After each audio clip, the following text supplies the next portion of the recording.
अलिबाग येथील आरसीएफ कंपनीच्या विरोधामध्ये आंदोलन केले जाते। शिवसेनेच्या आंदोलनाला हिंसक वळण लागलं। कंपनी बाहेरील रस्त्यावर टायर जाळत निषेध करण्यात आलेला आहे।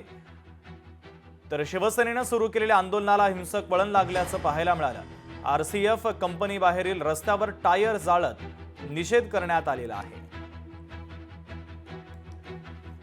तर अलिबाग येथील आरसीएफ कंपनीच्या विरोधामध्ये आंदोलन करण्यात आले। शिवसेनेच्या आंदोलनाला हिंसक वळण लागल्याचं देखील पाहायला मिळालं। कंपनी बाहेर रस्त्यावर टायर जाळत निषेध देखील करण्यात आलेला आहे। आमचे प्रतिनिधी भारत गोरेगावकर जोडले जात आहेत। या बातमीच्या संदर्भातले अधिकचे अपडेट देण्यासाठी भारत, आरसीएफ कंपनीच्या विरोधामध्ये आंदोलन केलं जात होतं आणि आता हिंसक वळण कुठेतरी या आंदोलनाला लागत असल्याचं पाहायला मिळतंय, कारण रस्त्यावर टायर देखील जाळण्यात आले, निषेध करण्यात आले। सध्याचे महत्त्वाचे ताजे अपडेट काय आहे? शुभम, जसा आपण उल्लेख केला त्यानुसार अलिबागला आरसीएफ कंपनीच्या गेट बाहेर शिवसेनेचे स्थानिक आमदार महेंद्र दळवी यांच्या नेतृत्वाखाली आज सकाळी 10 वाजल्यापासून रास्ता रोको आंदोलन सुरू करण्यात आलंय। अर्थातच हे आंदोलन करताना स्थानिक 140 जणांना या प्रकल्पामध्ये कायमस्वरूपी नोकरीत समाविष्ट करून घ्यावी ही प्रमुख मागणी आहे। यासह या कंपनीच्या माध्यमातून होत असलेलं प्रदूषण रोखण्यात यावं, बरोबर याच परिसरामध्ये असलेले जे रस्ते आहेत त्या रस्त्यांसाठीचा निधी उपलब्ध व्हावा, अशा मागण्या या शिवसेनेच्या आंदोलनकर्त्यांच्या आहेत।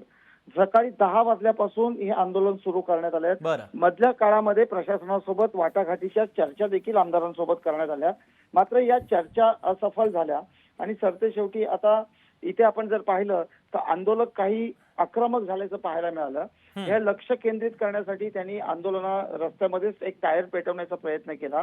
अर्थातच पोलिसांनी त्या ठिकाणी हस्तक्षेप केला, त्यामुळे शिवसैनिक, आंदोलक आणि पोलीस हे जवळपास आता आपसात भिडतायत की काय असे चित्र निर्माण झालं होतं।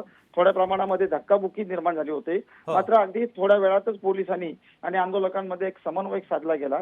सध्या जर आपण चित्र पाहिलं तर तणावपूर्ण शांतता जरी असली तरी आंदोलक मात्र आपल्या मागण्यांवरती ठाम असल्यामुळे आता आंदोलन पुढच्या कोणत्या दिशेने जाते हे पाहणं महत्त्वाचं आहे। भारत, अत्यंत महत्त्वाचे अपडेट या आंदोलनाच्या संदर्भातले तुम्ही पोहोचवलेले आहेत, तुर्तास धन्यवाद। लोकशाही मराठी ऐका, पहा, जागरूक रहा।